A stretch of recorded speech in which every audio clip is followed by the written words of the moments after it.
Gonna be honest, don't really know what I'm doing. He was often a player that I would buy on Football Manager. It's already a terrible reason. From Jon Snow, Matt puts Dan's wardrobe to shame.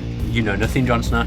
Look at him, the cat that got the cream. Ian Taylor said it was the worst thing he'd ever seen in his life. My theory on referees is you give them the nicest changing room in the stadium. It's just the most bizarre thing I've ever Hear me out. I cannot believe Gabriel Bonner-Horst. That's crazy, That's isn't terrible. Yeah, we may well have lost listeners early doors again with a long-winded intro. Go, shoot. Hello, welcome back to the Villa View. Sorry for shouting, that sounded very loud in the booth. It's time for the Villa View podcast with Tom Julian on my right today, back from his one-match ban after his James Chester mistake the week before. Good to be back, Tom. Oh, great to be back. I would just like to issue my heartfelt apology to all those that were affected by my poor choice of words, essentially. Offended I was. Yeah, I mean, and rightly so. You know, it was poor of me, and I've grown from it. I feel like I'm a better man, and I just thank you for having me back on. It's very gracious of you. Not really my choice. I mean, the podcast was your idea. That's to be fair, so there's not really much I can do about it. Bit Jekyll and Hyde in the dress sense today. I've come very casual because I like to travel in comfort, and I've got a long drive ahead of me after the podcast. Tom's obviously come straight from work, so if you are watching via the YouTube medium, this may look quite weird. If you're not watching and you're listening via iTunes or wherever you get your podcasts, Dan is in a pretty tatty, I would say. Tatty? The t-shirt tatty? Greeny, blacky top. It's black, but okay. Yeah. Tracksuit bottoms accompanied with a Space Jam hat. He is Space Jam, good knowledge. Yeah, you know. Air Jordan Space Jam hat. I know something. And he looks atrocious. I am always immaculately dressed. But with that boring hairstyle still. I'm getting a haircut tomorrow. About time. But yeah. One of the reasons I am wearing a hat is because let's not start talking about football or Villa because that makes no sense. Yeah. I'm in that awkward period where I need a haircut, but I'm going on holiday next Friday. Right. So I want to wait till just before my holiday, so I'm a week overdue. Holiday haircut. Of my haircut, so yeah, that's why. I mean, I just had a bit of my hair looks a bit like yours today. It was a bit all over the place, not stylish. I wasn't happy with it, so I put a hat on. Fair enough. Yeah. I can't pull off a hat at work. I can pull off a hat, yeah, but not at work. I had a couple of notes about last week's podcast. I wanted to start with why you wanted me to bring sellotape with me. You texted me, said, can you bring some sellotape with you? And I didn't bring it, but oh yeah, I wanted to know why. It's a really boring reason. I'm going away with work again, but needed to take some stuff, but my sellotape's falling off, so that's literally all I needed. Okay, interesting. Didn't need bring it up. It was as boring as I anticipated the reason would be. Yeah. So let's go to your notes then, talking of boring. Wow, you can't fire in today, haven't you? Yeah. I feel like you miss it when I'm not here because Dolan maybe stands up to you a bit more, or you just don't give him the grief. I just don't give him the grief, so I feel like, and because I know you're not here next week either, like, it's almost like I have to get it all out. And the week after, you're not here, so... Yeah, I mean, you don't really say anything to me. I know, but that's another week you're going to miss of giving me a noise. I'm like the playground bully. Tom has to give me his dinner money. I thought it was interesting that you said on last week's podcast, while we're not talking about Villa, that you felt like you weren't allowed a fashion opinion with Dolan. Don't you feel like that's pot calling the kettle black a little bit right now? I've got to be honest, if I was with Dolan, I wouldn't have dressed like this. I'd have wore something different because I know you're dressed smart, but I just feel like there's no adventure behind it. Like if Dolan's smart, there's a bit of thought and a bit of adventure behind it. I mean, that is true. There's no denying that. You'd still look like your mum has picked your clothes for you. No, that's not fair. That's not fair. I just want to let Chris Dolan know that I don't own any ripped jeans, so I'm probably in Dolan's camp there. You blame the notes, which I thought was very disrespectful to me and the notes. Last week? Yeah. Is this your review of last week? Yeah. Oh, okay. You didn't announce that. But, I did. Oh, sorry, I wasn't listening. Yeah. Carry on. You didn't. You blame the notes, and that was unfair of you. Ben Hopkins, Hoppo Ben, the chant master. Although he probably doesn't deserve that title. Master's very generous after what he sent in today. The Bjarnason chant. Yeah. All I saw was Bjarnason. What, you just made that up? That's what he sent. Was it? Last week, yeah. I didn't see it. I thought that was pretty good. I think stuff like that can catch on. He needs to move away from Bjarnason because he's proved that he can't make chants up for Bjarnason. I think he needs to find a different player to do a chant about. I don't think that's too bad. And I just wanted to weigh in, as we're getting on towards Villa. Slowly. Yeah, the collar or no collar debate. Oh, yeah. You both went for collars. Did I say collar? I think I said no collar, didn't I? No, you went collar. Did I? You said you loved a collar. I would say I like a no collar, personally. I think that's what I said. I can't remember my own opinion. It's bad, isn't it? You agree with Dolan because he's a big collar guy.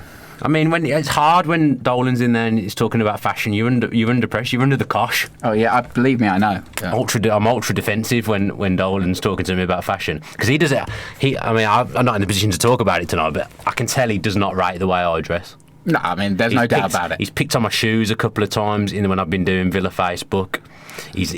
When I said, I look smart the other night, he just met me with silence. Like, I mean, his fashion's not for everyone. No, it's not. No. I mean, that's he the pulls beauty it of off fashion. very well. That's the beauty of fashion. Right, let's move on because fashion's a waste of time. We are going to come on to fashion a bit later in some respects. Well, I presumed we were going to talk about the new Under kit. Armour and the new kit at some point. So that's fashion. That would have been a good one for Dolan to be here for. Kind of. Yeah. All right. Okay. Well, it's been a weird week for Villa, I guess, since the last podcast, hasn't it? You know, very much down and then up. Let's start. I mean, we're going to come on to the Cardiff game and talk a lot more about that. Hopefully, in detail at some point. Yeah, but let's start with the Norwich game. How you felt it went, and whether there was any highlights at all. I mean, it's very structured. You're doing it in chronological order. I always do. I think I would, if I'd have been the notes man, I'd have started with Cardiff. We always I don't know why, but order. we do when you're here. We always go in chronological. Yeah. Like, you know when Dolan says, like, don't get too high with the highs and don't get too low with the lows.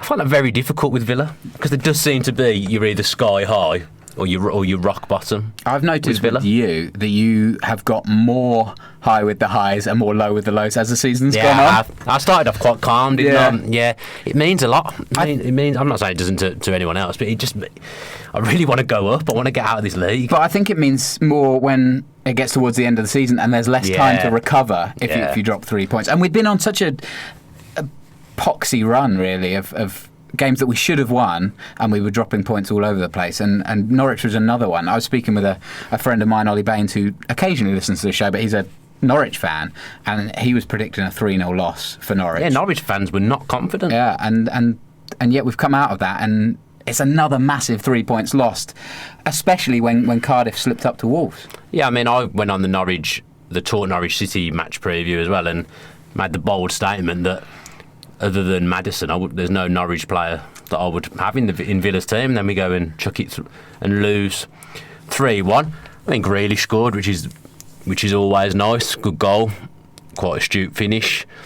I thought we were all over the place defensively. Obviously, the game changer was the goal on half time. I mean, I said last night on Villa's Facebook that it's a great strike. And Johnston's got absolutely no chance, but I think we should have been quicker to engage. I thought Neil Taylor had a pretty poor day at the office, to be fair, and then he wasn't in the squad altogether last night. I'm presuming he had a knock or something for him not to even be on the bench. Yeah, well, he's come under quite a lot of criticism from fans as well. Some obviously now James Bree, and we'll come on to Cardiff, but James Bree kind of put himself out there, if you like, and that's caused more criticism for Taylor to kind of come tumbling in and go, why were we playing Taylor all along? Do you think that's unfair?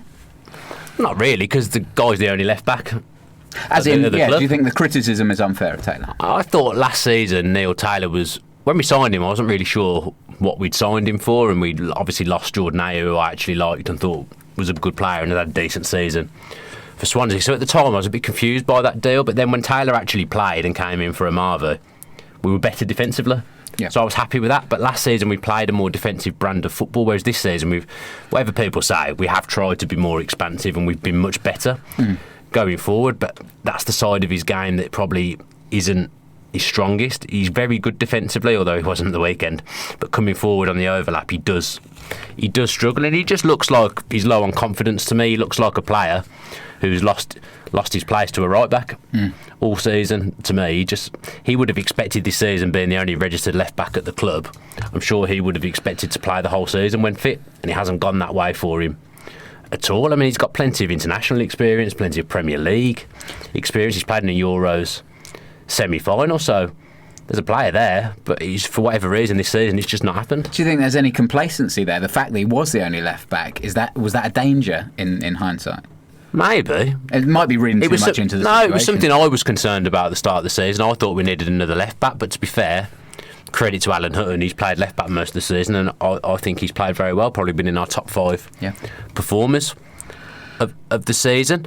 I've been saying to a few people that, oddly enough, I actually think, I mean, there's no way we're going to keep him because he was a sellable asset, but I think Amavi would have been good in this side because I think coming forward he'd have been really beneficial, and he would have been. Last season we weren't attacking, so it was no good for him because he's the opposite of Taylor. His defensive side of his game's not great, but coming forward on the overlap, him overlapping Adoma would have been pretty good to watch. Pretty fierce, yeah. I think, although I was talking off camera to Brian Little last night, and he completely disagreed with me. Really? Over that. Yeah, he said Marvey wasn't good enough defensively, whatever. What does Brian Little know about management, exactly. Yeah. Well, let's not dwell too much on the Norwich game. No, I don't want to talk about it. I was one of the most upset I've been for a long time, actually. Yeah, you were furious. Yeah, it's just... It was, you know what I was most furious about? Go on. The subs again. And I'm going to come on to last night where actually I think he got a lot right, but it was another game where we just threw forwards on and everyone was all over the place, and it's scattergun. Yeah. It hadn't worked the previous times in that month. I don't know why it was tried again, and I mean, at one point Grabban was the furthest man back. Yeah. Which is just bizarre. I mean, Grealish scored, and then the next minute I know he's playing right wing.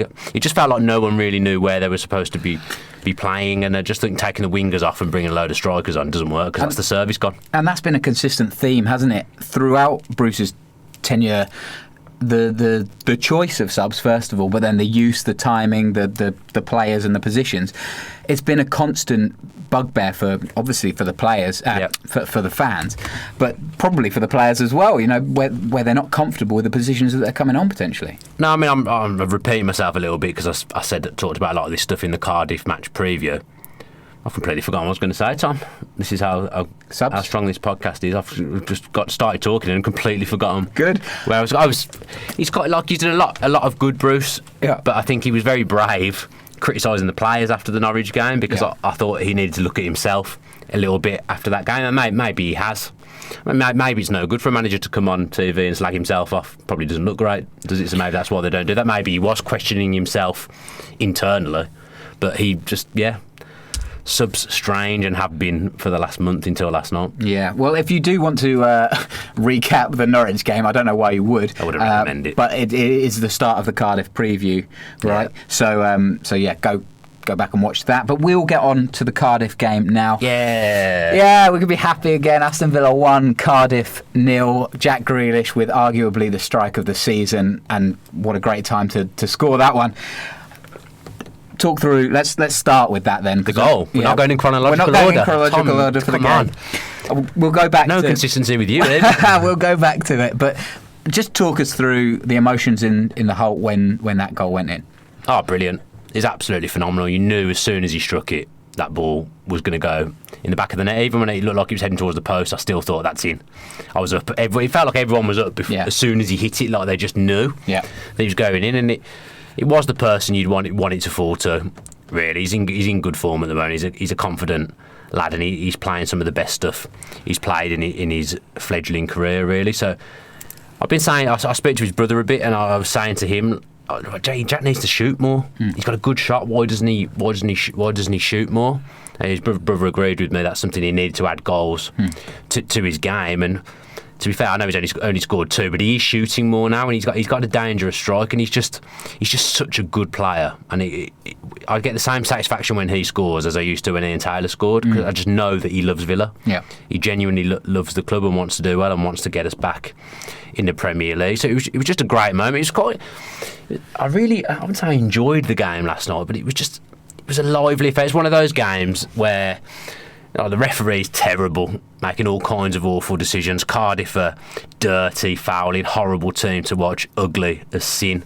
So it's one of those ones where the fans are all up for it because they're angry and at what they're seeing from the opposition, and the ref's terrible. It was just a good night. Like, you come away from it, you feel a bit drained, but you think, because we've won, I enjoyed that. Yeah. Do you know what I mean? Like totally. Where the atmosphere is really let us be in the melting pot. But if it had gone the other way and we'd come out of that lost 1-0, the drive home would have been. It wouldn't have been good for me. Even more exhausting than it was. Yeah. Jack Luckhurst asked a question on Twitter, which I'm going to ridicule it. He said, Jack Grealish's goal, did you think it was luck?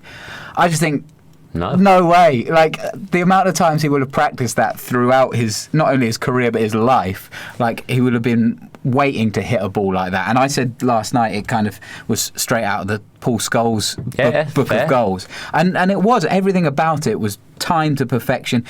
And I just think if you're going to put stuff like that down to luck, that just is a total lack of respect for a quality finish.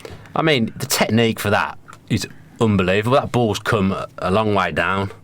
And for him to hit it first time on the volley like that, only special players can do stuff like that. He's a natural footballer. Yep. I was talking to Rollo last night on the way home, and we were talking about, like, do you think people are born with that, or do you think it takes practice? And it is a bit of both. But the way Jack Grealish is, the way he plays the game, a lot of that is natural, because the way he dribbles is very unique. You don't see many players who can dribble and carry the ball the way he does. So it is natural, because otherwise other people would be training themselves and doing exactly the same. So it's natural ability. You look at older players like Paul Gascoigne or these Ronaldo, Messi. These players that they work hard for sure. Ronaldo never stops. But he has this. All of these players have this natural ability, like you say, this gift. But you have to train that still. Yeah. They're there already, but you still have to train to be that high. I had an interesting debate at work. We were comparing the Ronaldo bicycle kick the other day to what a goal. Aaron Ramsey's flick over the goalkeeper. Different.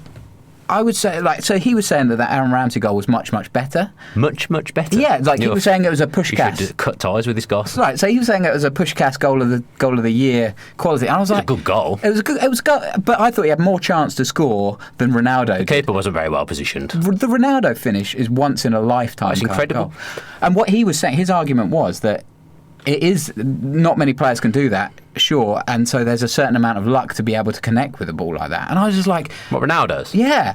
I just because then we looked at how many times Ronaldo's tried to bicycle kick it, and he has tried a lot, and he's missed a lot. But that's because it's such a hard skill to do. No, but that wasn't even like a normal bicycle kick for me, because I'm saying, like, only a few people can carry the ball the way Grealish has and dribble the way Grealish has. I think anyone else can score that goal other than Ronaldo, because it was so high. Yeah. And he's just got that agility to be able to do that, and I don't think anyone else in the world. I don't think Messi could do that. No, exactly. Ronaldo is the only person that could score that goal in the world that I know of. Great. Good. I'm glad you agree with me. Tell your mate to jog on. Yeah. Jay Morgan, he set up a poll. Kieran Hand also asked the question: Conor Hourihane's goal against Birmingham or Jack Grealish's against Cardiff? Which would you vote for? I can't separate. It's like choosing your rabbits. Yeah, I can't. Yeah, I couldn't do that, Tom. No, I can't separate those two goals. They're both such good technique. The ball's dropped down a lot. Well, Conor took a touch, didn't he, first before he hit his? Grealish's was first time. I know what I'm going to say. Go on, and you go with yours. It's Grealish's. It's because... I think I can separate them. Because Conor Hourihane has a little bit of chance to control it. Obviously, there's massive skill in both, and they're phenomenal goals, and it's lucky that we get to choose between the two. Also, Berke Bjarnason's goal the other day that was a nice finish. Should be added to that miss. But the way that Grealish just had to adapt his body, just check himself, wait for the ball to fall down. It comes down such a long way, it's spinning, and to hit it so sweetly, that for me is a lot of power in it as well. Goal of the season, yeah. I can't choose between the two. No, I don't think. I don't know which one will win the goal of the season. Is it next week? The Players' Awards are. It'll be tight between those two. We've been saying for a few weeks, that Conor Hourihane's won goal of the season. Yeah. Nothing else is going to come close to that, but something has come close to it. I hope at the very least. I hope Jack's giving him some grief in training now. It's just like, there's a little bit of competition now for. Yeah, I bet Conor would have been thinking he'd got that sewn up, to be fair. Yeah. And now suddenly there's a rival. So Grealish's goal was the winner in that one, but Cardiff had their fair share of chances, and although he didn't win man of the match on the night, Sam Johnston, you should have won man of the match, was an absolute rock, and he just showed again the quality that he's shown throughout this season and last season as well. That, I mean, he's been absolutely huge for Villa this year. Player of the season for me, without a doubt. I'm saying without a doubt. There's obviously a lot of people close to him as well, but for me, he's the one who's been player of the season. He got my vote. I was going to come on to him. Which is not really an important thing, but he got my vote for this player of the season. Because we talked earlier about this, and it was kind of just like, Sam Johnston probably should get it, but Adoma sewn it up. But in the last 4 weeks or so, I think Sam Chester Johnston might win it. Oh, really? Yeah. Sam Johnston continues to show the quality and keep us in these tight games. You know, it's a 1-0 win, but without Sam Johnston, we could have been 2-3-0 down. And they weren't routine saves or things that you'd expect him to save. They were unbelievable saves that like really kept us in the game. I mean, the Whelan one, he can't have even seen that come in because he just hit Whelan on the head. Yeah. And he's kind of had to go back on himself to... Have you watched the replay? Well. Yeah. Like, Whelan lies on the floor as if it's gone in. Like, yes. There's a couple of seconds where he just goes, oh. And then he must hear that the ball's still scrambling around behind him because he's just like, oh. And then he gets back up and makes another save. Yeah, Johnson does, yeah. Unbelievable. So that was because obviously that was in front of the whole end where I see it. It looked incredible at the time, and when I've looked at it back on TV, it's not lost any of its gloss. Yeah, and I mean, it's fair to say Villa rode their luck a little bit as well. No, big time. Mendes Lang hit the post. El Mohammadi cleared one off the line, but he didn't know much about Whelan, that either. Yeah. Oh, that was from Whelan. Yeah, Whelan was on a determination to score an own goal last night. But then you get Johnson in, who's making these saves, and he made a great one from Zohor, I think it was, with his foot. Yeah, pure reaction, that is. He won't have seen that till late. It was pure reaction. He just stuck his foot out. So it was past him, and again he stuck his foot out, and he just hit his foot. Johnston made a statement. I can't remember if it was last night or before the game about. He had an interview in the Guardian, didn't he? About David De Gea and about how he thought his Manchester United career might be over because David De Gea was so good, and it is fair. He also said that he felt settled at Villa because he's been here for a decent period. I mean, I think it's 7 different loan spells he's had. Do you think the 2 years with Villa, do you think the ultimate decision for Johnson next year will be Premier League football or not Premier League football? I think sometimes with these things, it is better the devil. You know, he's got a good thing at Villa. He's playing every week for a big club, and okay, we're not at the moment. We're not in the Premier League, and I'm sure if you asked him what does he want to do next season, he would turn around and say, "I want to be at Villa in the Premier League." If he gets Premier League offers, that is the league that everyone wants. They all want to play in. He doesn't want to play in the Championship. He's playing for a very good club, and other than Man U, it's the biggest club he's played for. Yeah, obviously, but he'll want to play Premier League. But it depends on the type of club that comes in for him. I mean, so Crystal Palace, for example, if they say they need a goalkeeper, Wayne Hennessy be shot. Yeah. He's not a good goalkeeper. He hasn't been a good goalkeeper for a long time. No, they need a new keeper. So I'd imagine they might be the kind of side that would come in for him. But if he's settled at Villa, I'd imagine he'd prefer to stay, but he'll want us to be in the Premier League. Yeah, He's probably settled in the area a little bit as well. I don't know how much of a part that plays in things as well. He's just had such a good season, and obviously I criticised him quite heavily at the start of his tenure at Villa last season when he came in on loan, but I think that was a little bit because I quite liked Galena. Yeah, definitely.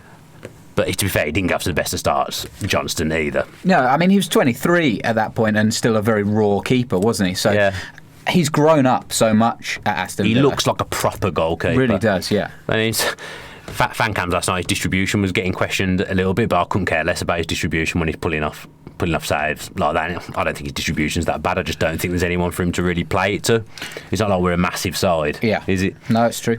I did have something I wanted to say about Johnson. I did say in the summer when we signed him on loan that it might do him some good because for the first time in his career he knows where he's going to be for the whole season. Yeah, and I think that's probably helped. I do think that's something that has stood him in good stead because he's settled. Like every other season he's been on loan a couple of times, or he'd been at Man U for a bit just not being involved at all. This season he's known he's going to be number one.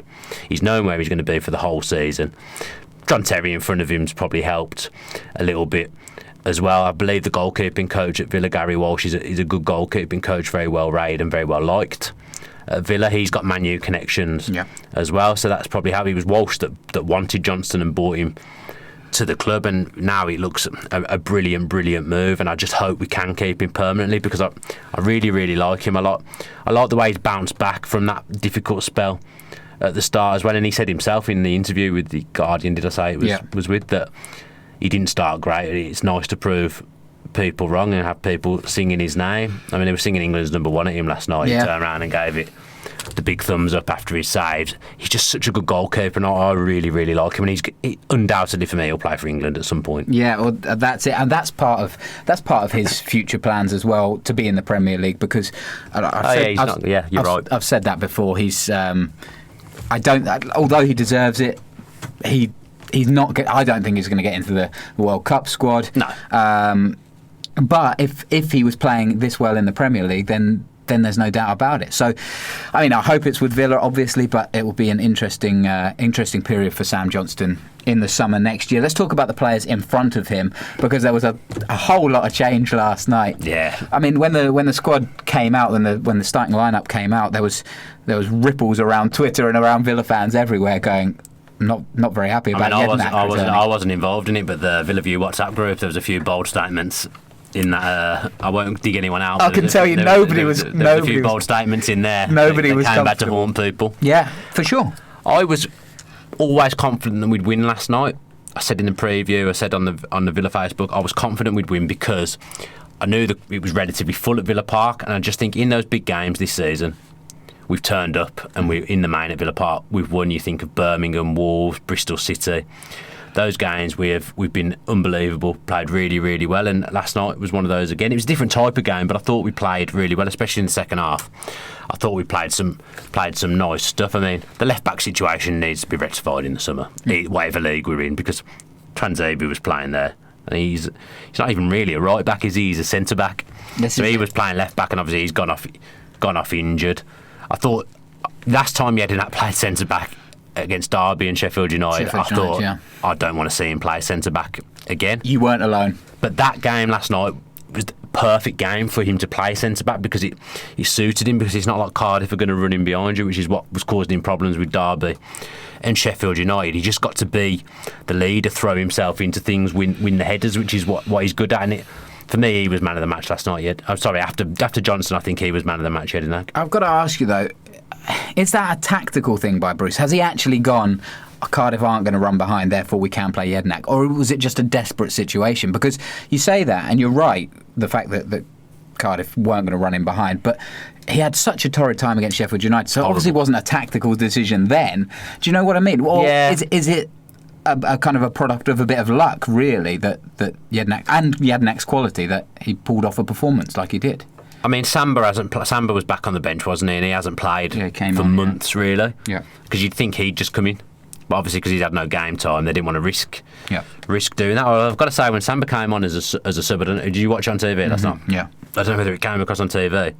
I thought Usain Bolt coming off the bench. Let me tell you, the way he ran when he came on as a sub, we had a corner. The way he ran into that penalty box, I don't know. Let me know in the comments if anyone else noticed this.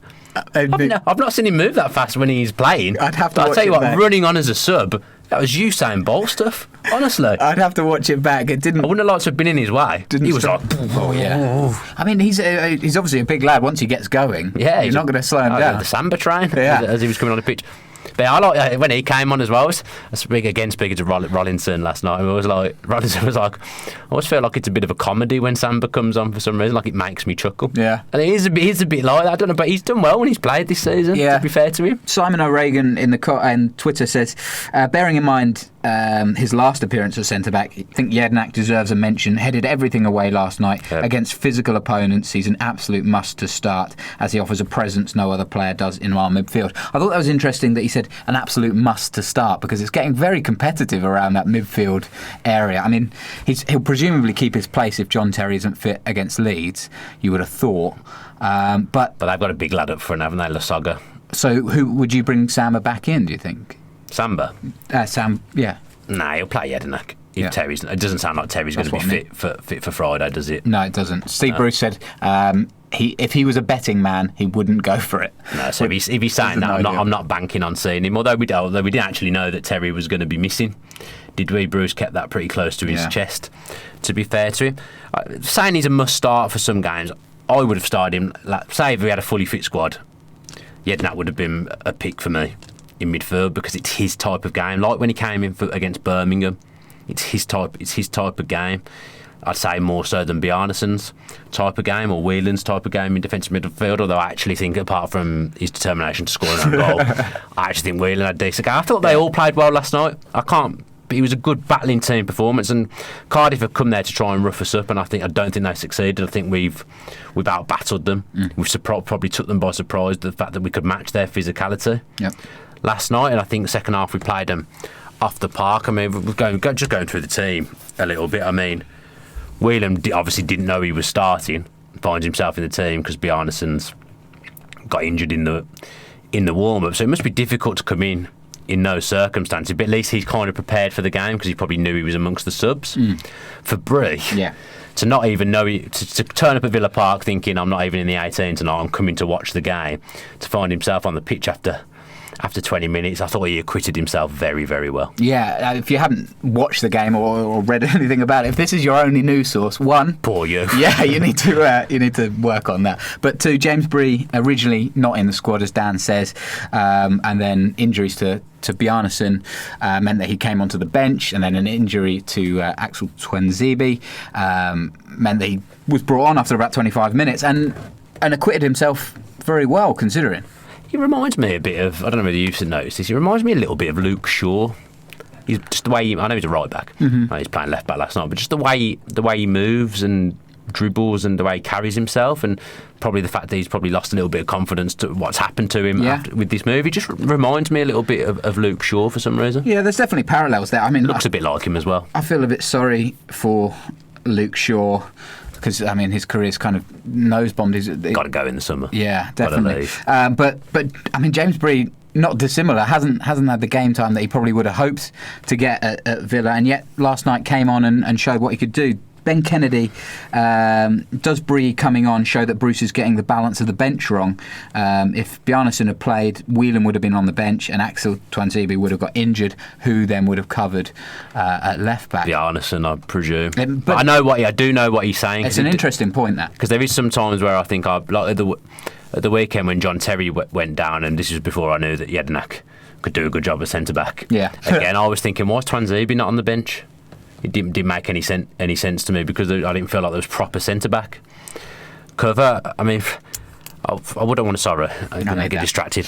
I wouldn't want to see Twanzebe playing at left back on a regular basis. Again, I thought he acquitted himself okay in the first half. He can tell he's going to be a very good footballer, but it's square pegs in round holes, which is what we've been doing with left back all season. Yeah. Fortunately, it's worked with Hudson, but I'd expect to see Bree keep his place at left back on Friday night. Now, to be fair, Villa till we die. Why doesn't Bruce play Bree more? Is it as simple as that? I look back to when he played last season and he showed flashes of what he could do, and then he got a game at the start of the season against Brentford at home that we drew 0-0, and he just wasn't at it. He looked way off. Bree didn't look confident, didn't look comfortable, and I think Villa have kind of turned round now and said, oh, he was brought in for the future, he was a development player, but I don't think that's true. No. I think we're saying it now, but I think at the time he was brought in to play right back because Hutton's contract was expiring and Delat was injured, and we were looking to the future. I mean, the resurgence of Alan Hutton hasn't helped him. Yeah. And then obviously Bruce has signed one of his favourites in Al Mohammadi, so Bree's game time has been limited, but there's a good footballer there, and there'll definitely be a promising player in the future for me. I've said we should have tried to get him out on loan in January and maybe kept Delat. Yeah. Because Delat's obviously got a bit of experience and know-how of the Championship, but Bree needs games more so than although Delat's recovering from a long-term injury still, I suppose. I'd say Bree needs a bit of game time, and if we want to develop Bree, we need him to be playing somewhere if he's not at Villa Park. So I would have thought a loan for him would have been good, but it turns out you need everyone, don't you? Yeah, absolutely. Injuries rear their ugly head at any time, as we saw last night. Yeah, they certainly do. Now, one player that's returning from injury. Thank you for that.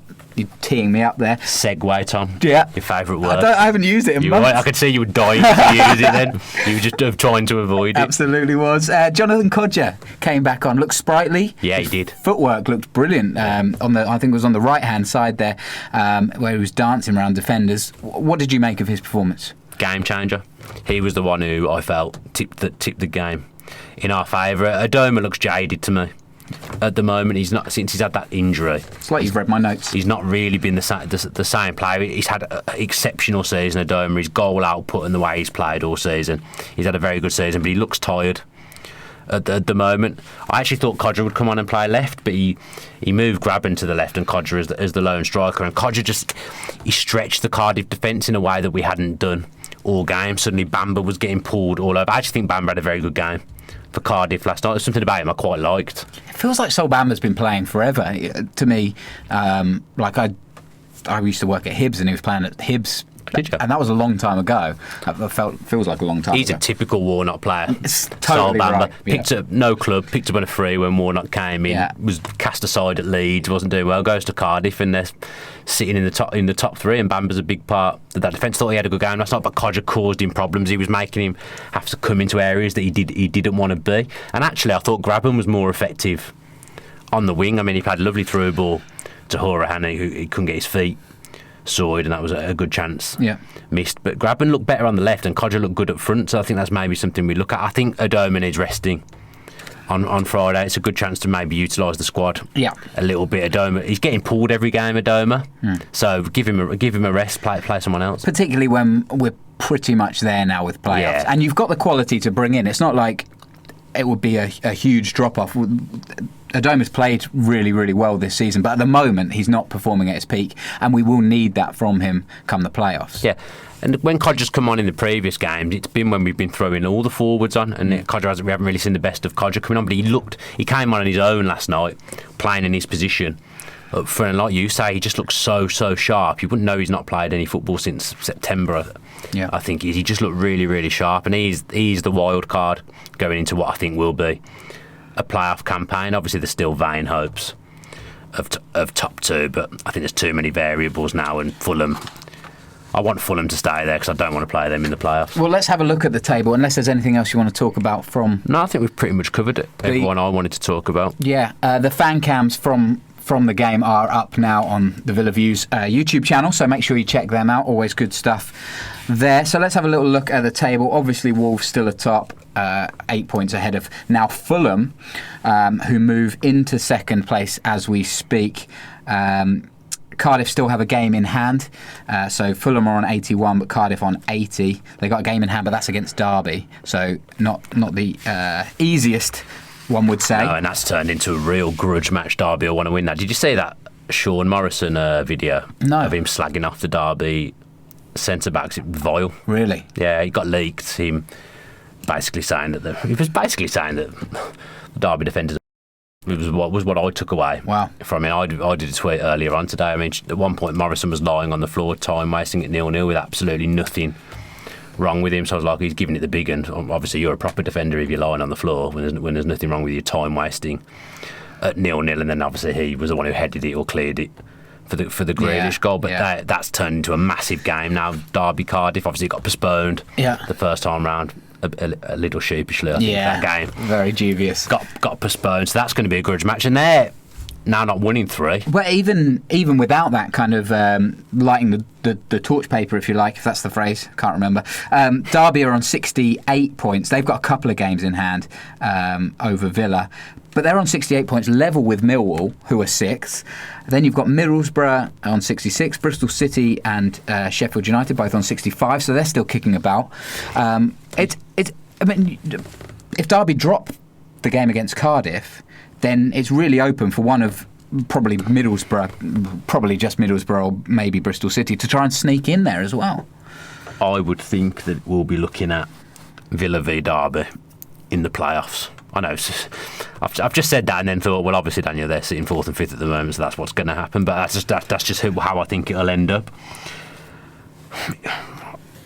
Millwall don't look like they're going anywhere at the moment, do they? I mean, he's done an unbelievable job, Neil Harris. When Millwall came to Villa Park, I was actually really impressed with them, and they were down the bottom at that stage. I thought fair play to them. They came here, had a go, and he's just the ideal manager for them. Neil Harris, ex-player, understands the club, he's got his players playing for him. They're giving everything, like they're playing beyond their ceiling. Really, the Millwall players, and if he gets them into the playoffs, I wouldn't really want to play them in the final, to be honest. That's an interesting question. I was going to save that to the end, but we can go into that. Segue into it.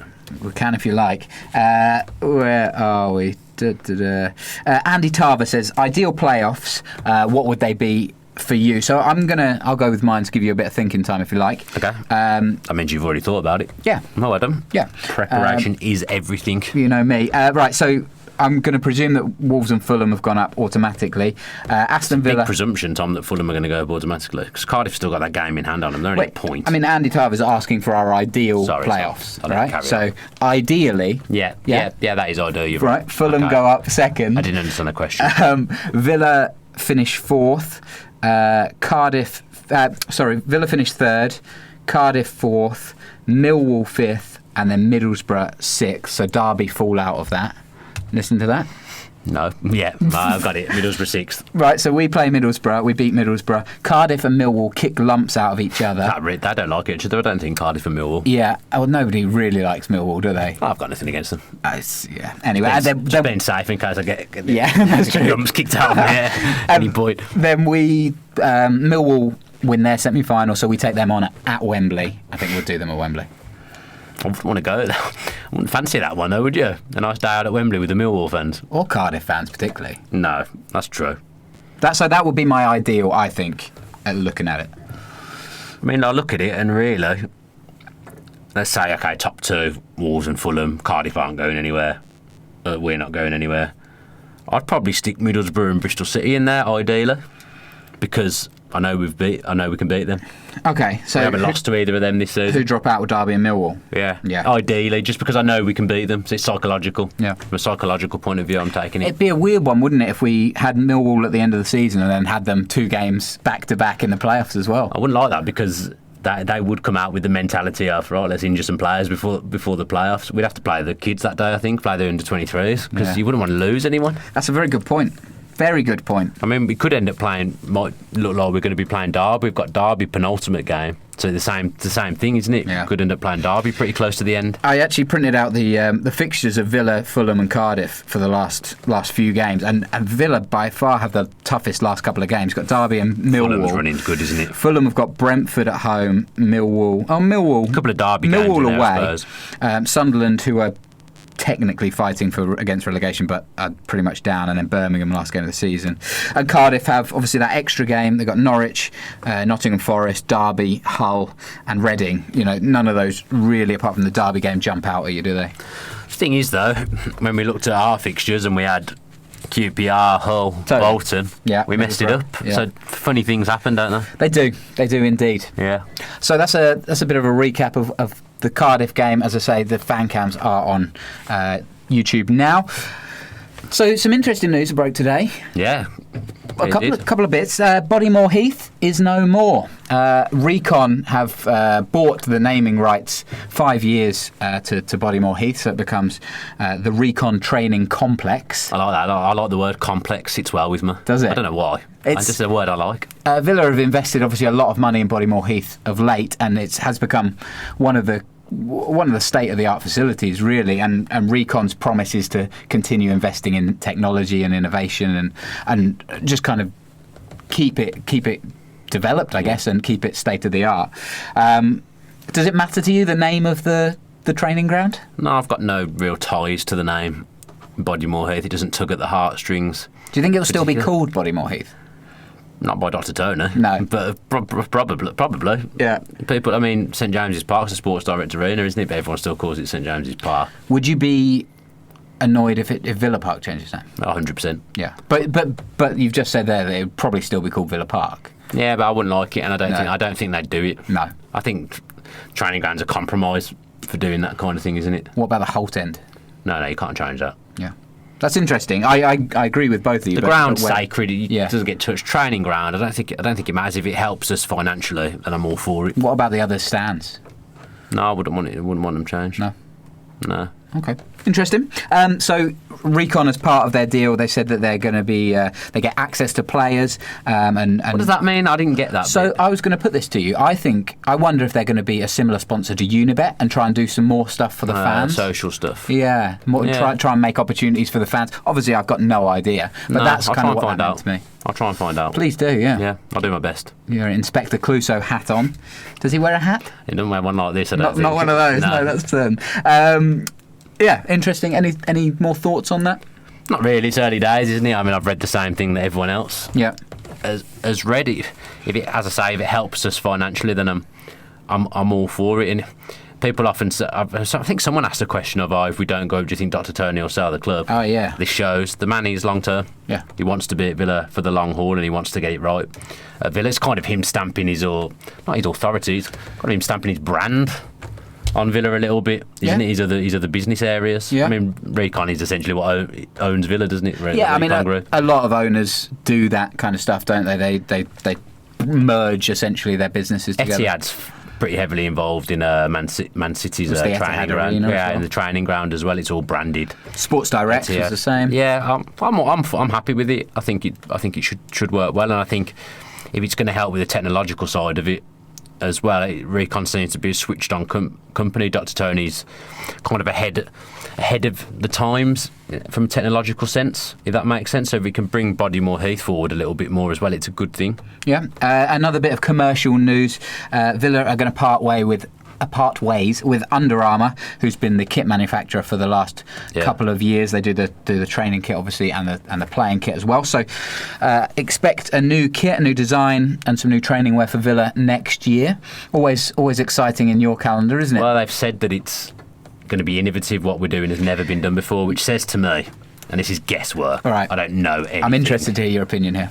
I think Recon will be making the kit. Right. That's my guess. So, yeah, what they've said is that it's going to be groundbreaking and a football first. So Ian F. asked, what essentially does that mean? Now, with my... Has a Chinese company ever made football English team's kit before? I don't know the answer to that. No, that's what I'm just thinking. Is that what the innovative thing is? My experience in this area would... You got some? Well, I work in PR, right? Oh. So we do lots of stuff like this. Stuff like... You've never mentioned that you work in PR before on this podcast. Stuff like groundbreaking and first in football is to me, it sounds like a PR line. I wonder if it's going to be something a lot smaller. I wouldn't get your hopes up, essentially, is what I'm saying. I think it's going to be... Killjoy. Oh, well, no, I'm just trying to be realistic. I think it's going to be maybe a new... like fibre or a new mesh or something in the kit. It will be a first. They're saying it's going to be good for the fans. That was one of the taglines. It's going to be good for the fans. Right. So this is another reason I think it might be Recon making a kit. If Recon's owned by Villa's owner, the cost is going to be less, which surely means the cost of a fan buying the shirt would be less. That's an interesting point. That would be great. That wouldn't be a football first, though, for to be lower price kit. The only other thing was that for the football first thing, I mean, again, it probably isn't the first, but pretty much every team in the UK changes the kit every season. Could it be that we're going to keep the same kit for a couple of years? Again, in this kind of commercial environment, I wouldn't have thought so, because kits are worth so much in terms of revenue for the club. It'll be interesting. I'd like to know your thoughts. Let us know in the comments what you think this football first is going to be. Whether I am a killjoy, and whether Dan's. I hope it is. I hope it's something exciting. Sure it will, but who knows? I don't know anything. No. I don't know anything. It will be But interesting. Again, I'd like to do some detective work. If I've got some thoughts on Under Armour that are a little bit upsetting. Okay, cool. And this is going to turn into a bit of a jibe at you as well. You'll be surprised. Oh, right, of course. So I did pre-warn you about this before. Did you? Before we started. So Under Armour's kit's quite clingy. Oh, yeah. Quite tight, aren't they? So I finally got myself... Been on a bit of a regime, as you may know, podcast viewers and listeners. I finally got myself into shape to pull off an Under Armour top quite nicely. And then... we go and get rid of them. But you said that it was on the podcast where you said this. We both said, right, we're going New Year. We're going to work hard on fitness and physique, and you've not done it. I haven't. And I have. I haven't. So you've upset me. You've broken a promise. I hope you're better with your wife than you are making promises to me. I mean, that's gone a whole nother level, hasn't it, that one? Yes, I am, first of all. Yeah, I am. My mum watches this. I know. And I know very well. Hi, Tom's mum. I haven't been to the... I don't know why I did that. Yeah, that was uncomfortable. I haven't been to the gym. You're right. I did make a promise to you. I'm going to change. All right, next week, I'm away with work. I'm going to go to the gym. What, while you're away with work? Yeah. There's a gym there. Where are you going again? Bangkok. Okay. It's a very nice complex, I believe. Yeah. So I'm going to be in the gym. I'm away Friday. So I arrive in Bangkok on Saturday morning, leave on Friday. I'm going to go 4 times. Okay. Is that right? You shake on it? Yeah, and I'm going to send you a picture every time. I'm not going to put it on Twitter like you do. No, maybe I'll put it on Twitter. Okay, great. Thanks for that. If you could pick a dream manufacturer for your kit, which would you pick? By the way, I'd like to allay your fears that it will still probably be a skin-tight kit, because that's generally where kits are going now. That's good. Good news for me. Yeah. Not so much for you. I quite fancy New Balance. Oh yeah. I quite like New Balance. Do you? Yeah, I don't know why.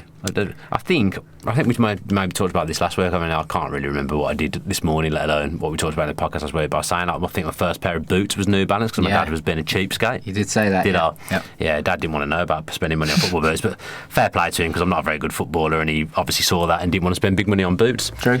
Just like New Balance. They did the Liverpool kit. Did they do Liverpool kit now? Yeah. Yeah, because they went from Warrior to New Balance. Yeah, they did. Are they subsidiaries of each other? I don't know. Good word. Great word. Yeah. I wish I'd known. I think they might be. Yeah, I like the New Balance stuff. It'd be nice to have someone a bit niche, would be the word I'd use to describe. A few people have been saying Hummel. And last time we had Hummel, it was garbage. Ugly, yeah. And I've gone for Puma as a main brand. Yeah, I like them as well. Puma kits a lot. But I like the way that you've said niche, because I've also gone for Kappa or Lotto. Oh, they're the old skin tighters, If we aren't were they? going to Kappa. bring... Yeah. Lotto don't do it. Lotto, yeah, they have done kits at some point. I'm not sure Lotto are still in existence. No. They might be, they might have folded. I had a nice...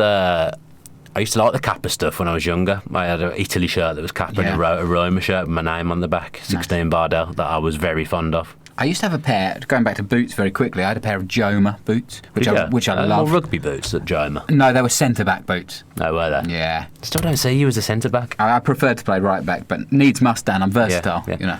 I forgot what I was going to say. I had something to say. Did you ever have a pair of... I always wanted a pair of these. I never got them. Like, I think they were maybe it was Adidas. There was like these Kappa joggers that I always wanted. What, They were the buttons all the way up? Yeah, I always wanted some. I never got in her. They weren't particularly well liked in Cambridge. Thanks, Dad.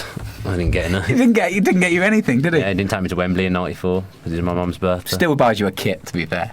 No, yeah, fair enough. Yeah, he did do that. Hi, Dan's dad. Fair play. And Dan's mum. I was going to do the kiss, but then I was like, No, that's you can't disgusting. slag me off and then copy. My mum doesn't watch. Mum couldn't give two hoots. What's going on with the Villa? My mum's very supportive. No, she likes football, doesn't she? Yeah. A proper woman. She likes football. Yeah, she didn't start off liking football, but me playing and my little sister playing. My little sister, who's definitely better than me. Not a surprise. No, not a surprise at all. Let's go on to a little bit of club news. The Big Villa sleep out. Oh, yeah. Well, I'm doing that. Yeah, Yeah. I'm thinking about it as well. Oh, yeah. It's over my Oh, yeah. birthday weekend. Is it? Yeah. What's the date of it? I should know this as I've said I'm going to do it. The But 18th of May. yeah, I'm doing it. I thought it was midweek. Is it not midweek? I thought it was a Saturday. Oh, God, we better check this. We better check that. Get the old calendar out quickly. You carry on. 18th of May, I've got it here. Yeah, you haven't put the day down, have you? I think my birthday's on a Thursday, so it would be a Saturday. Which a Friday? The 18th. You're looking at the 6th. No, my calendar's gone a bit haywire, to be honest. No, it's a Friday, Oh, it is mate. a Friday. The 18th of May. Oh, Apology accepted. Oh, I'm in then. Yeah? Yeah, I'll do that. Okay.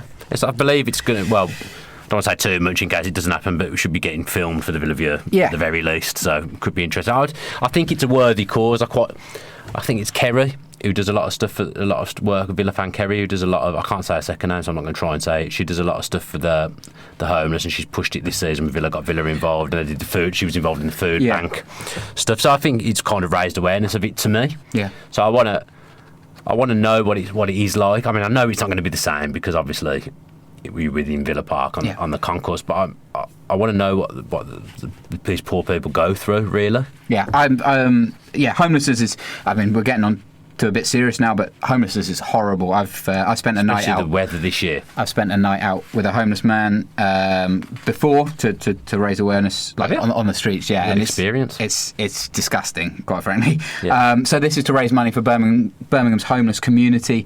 All funds will be raised by essential items like food, drinks, toiletries, and you've got to think toiletries is something that's overlooked quite a lot, especially for women. It's the bare minimum that a human being deserves. Yeah, absolutely. Really, isn't it? So it's free to do, but you have to commit to raising £100. And if you're interested, you don't have to sign up, but if you are interested in finding out more, you can email foundation@avfc.co.uk. It's going to be... If you are doing it, I suggest we club together in sponsorship. Yeah. Otherwise, it'll be like asking, because I'll be coming to Villa View subscribers for sure, and then it'll be like, sponsor me, but you don't sponsor Tom. Yeah. You can't do that. Yeah, please don't do I that. might it's all going to the same place. Yeah. We'll let more information on about that when we know it ourselves, but I'm definitely doing it. Yeah. Definitely doing it. All right, I'm in as well. And then maybe we can celebrate the Tom Julian annual birthday barbecue afterwards. Yeah, maybe. That'd be lovely. Yeah. Or maybe we'll go to sleep. One of the two. Possibly that. There's also I was alerted to the fact that there's a abseil from the Holt End as well on the 7th of July. That's not for me. I would have loved to do that, but I'm on a stag do, unfortunately. Would you have done it? Oh yeah, I love stuff like that. That would have been possibly my worst nightmare. So that's £25 plus a commitment to raise £100. I don't know if you have to email the same people, but all the details are on the Villa website, so make sure I don't think I'd be very good with stuff like that. I used to, as a kid, I used to love roller coasters. Used to go on all the roller coasters with my dad. Used to have a great time Disney World and Space Mountain. Some happy memories as a child. And now I go on them and I just feel sick. I love roller coasters. I can't do it. I just feel horrendous the whole way through. I go on a carousel and I feel sick. I mean, that's... You know what the worst one is? Those waltzers in the dark. Yeah. Oh, I've been sick on there. Yeah. Flying around. Not good. Have you ever been on one of those things that goes massive? I mean, you've given me not much to go on there with what you do. You like Peter Crouch on the dance floor, quite frankly.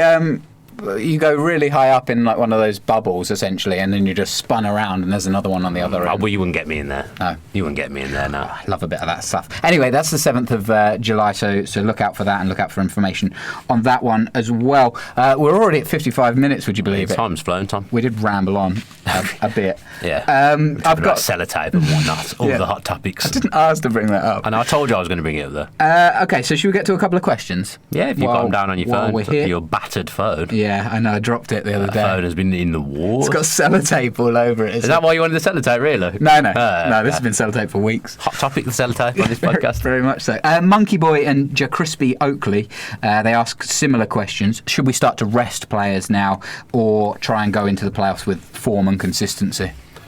I don't know, because I was thinking about this the other day. I think Huddersfield, once they realised they couldn't get automatic promotion, they suddenly just did start doing that, and they went into the playoffs on a bit of a limp.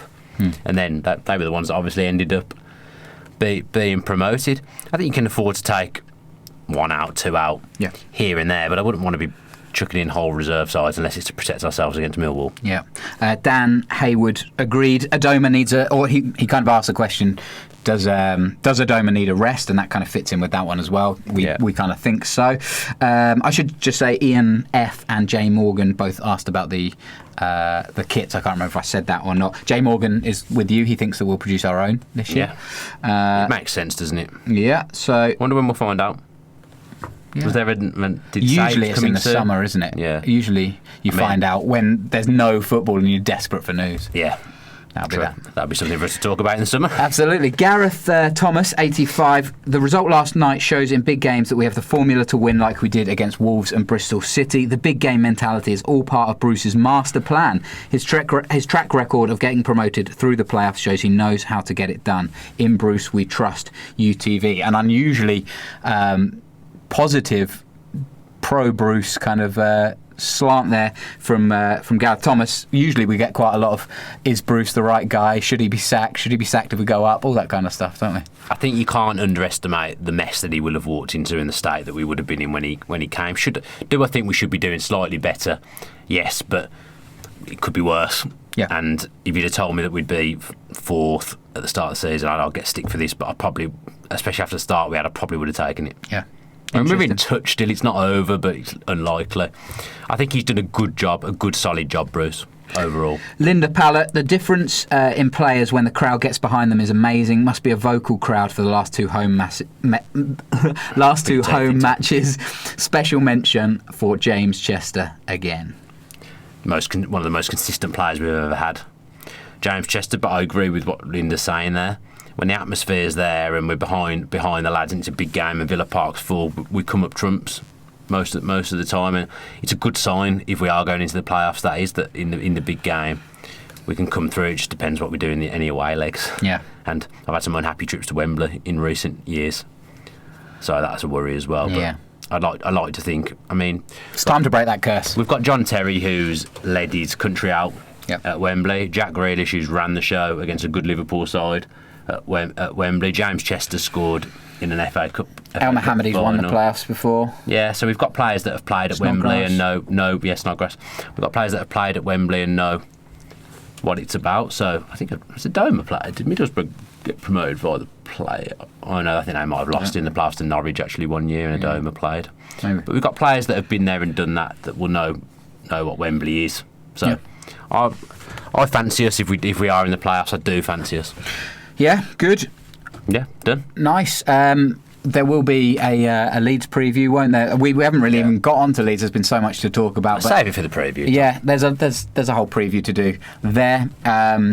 But it's coming around thick and fast, isn't it? Another Friday night game. It's been intense for these Villa, for these players, for Steve Bruce, who, let's not forget, has had to deal with his own personal stuff as well in the recent months and hasn't really had a chance to even process that. No. Some might say so. That's another thing. Like Linda says, get behind the boys, because every fan counts at this point. Too many games. I'm getting a bit fed up of that motorway. I got back at 1 a.m. last night, and I'm now about to go on the M40 again that I was on twice. Yeah, yesterday. So if anyone wants to offer me a job in Birmingham, that would be phenomenal, please. It's worth highlighting. Villa View went behind the scenes of Adam Wright's. Oh yeah, I've watched that today. Good. Adam Wright's BBC West Midlands kind of appearance documentary. I'm not entirely sure what you call it. Adam Wright, obviously a fan cam regular, big Villa fan, and a passionate one as well, and has come through his own kind of struggles, let's say, with his stammer. And if you watch that documentary that Rollo and him did, I mean, I've got to be honest, I'm proud of a lot of the things that we've done in the Villa View, and I love how everyone's taken to us, and I love speaking to Villa fans. But I think that's probably the fact that he's made a difference to Adam's life is one of the things that I'm most proud of. He's such a nice guy. He goes with his kid and his dad to every game, and they're all really, really, they're just a nice family. And seeing where he's come from, and the fact that this is something he wouldn't have dreamed of being able to do two years ago, and seeing him go on to go to Radio WM to talk about Villa and raise awareness for his stammer. Like, I don't know whether I have the right to be proud of him, but I do feel proud of him, and I'm happy that the Villa View's given him the confidence and the platform to raise awareness for his stammer. He's such a great bloke, and it's just a really good story. Yeah, I mean, the Villa View was set up for the fans at the start. That was the mission, that was the goal, and Adam is a Villa fan. He's used it, and used it so much more than maybe some others, and hopefully we provide a bit of mirth to a few people. But if we can do good as well. Be honest, I don't know what that word means, Tom. Mirth. Bit of mirth. Never heard that word ever. Like humour, laughter. Oh, okay. Yeah, happiness. Generally. Okay. You bring mirth to me, Tom. Great. If we do bring mirth to you, then I've got a bit of a selfish favour to ask, I suppose. The Football Blogging Awards 2018 nominations are open, and there's a category for Best Podcast. Yeah. I'd quite like to be in the mix. I think we're... I think a lot of people would want to be in the mix for that. 137 iTunes reviews would say that the Villa View should... That review we got earlier was very good, actually. That probably gave us the nudge. Yeah, if you haven't seen it, got onto my Twitter, I've kind of screenshotted it all. You pinned it? I can't read it. I pinned it, yeah. Pinned it, wow. Yeah. Because I thought it was really nice. It was a good review. Basically, it's basically everything that we try to do on this podcast. We try and have a bit of fun. Try and tell the news like it is. Try and be honest with Villa fans. And hopefully people enjoy it, and people seem to be. So if you at least one person gets us. Yeah, exactly. Good. Yeah, I mean, we've had a few nice things said to us, which is great. You probably need to explain what the FBA. If you're probably doing it anyway. Yeah. So the Football Blogging Awards are pretty much what they say on the tin there. They're for amateur kind of journalists, football commentators, football. Commentators in the sense as you're talking about football every day. That's what we are, right? Yeah. So we are fans at the end of the day. There's an award for Best Podcast. I don't know who's won it before. I don't know anything about it, but we need to do some more research on this and a more effective way to get people to vote than what we're doing at the moment. Yeah, I think we're gonna plug it for a little while. But if you do want to vote, the website is footballbloggingawards.co.uk. There'll be links in our Twitter. We'll sort it out. Timelines, so keep your eyes peeled, basically. Yeah, so if you want to qualify as an amateur because you are a trained journalist. That's true. I'll have to check the rules. I'll have to check the T's and C's. Yeah. I would think I probably do. We'll have to get an episode at me and Dolan Arena otherwise. Oh no, that would be gutting. Yeah, you won't be able to go. I would be furious. If we get to go, I'll wear my best suit. God, Marks and Spencer's finest. You're a Marks and Spencer's or a Burton's man. Do you know what sixth form ball, I bought a Burton suit. It was the Michael Owen 10 range. Was that? Do you remember that? Vaguely. It rings some kind of bell in my head. I bet Dolan never wore a Michael Owen 10 suit. No, there's no doubt. Pure Paul Smith, man. I absolutely loved it. I've still got a photo somewhere. I'd like to see that. Can you bring that in, please, or put it on Twitter? I'll try and find it. My mum's probably got it. She'll definitely have it. One of her proudest moments, watching a boy in his Michael Owen 10 suit. I think she came and bought it with me. I think we bought it together. Getting skilled by his sister on the football pitch. Right, I think that's time to leave it there, isn't it? Yeah, you do the outro. Oh, goodness. Thank you so much for listening, for iTunes reviews, for commenting. Make sure you leave your comments in the comment section, funnily enough, below. Do you care that Bodymoor Heath is changing names? Is it time for Adoma to have a little rest?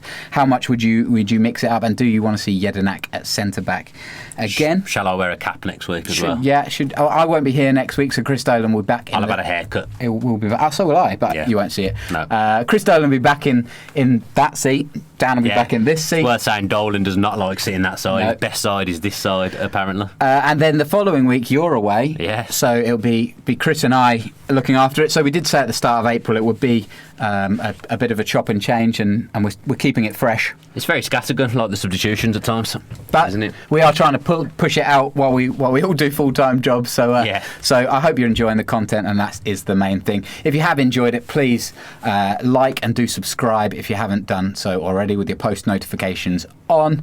There will be a preview come out. Make sure you check out Adam Wright's behind the scenes WM documentary. And other than that, let's go and get 3 points at Leeds.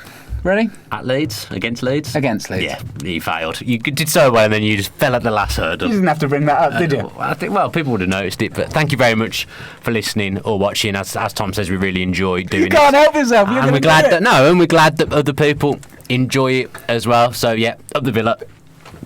No. Easy to sulk. If you enjoyed that video, why not watch another? Click the video choices on screen now to go and watch them in full. Be sure to subscribe to the channel by clicking our logo there on the left. Easy peasy.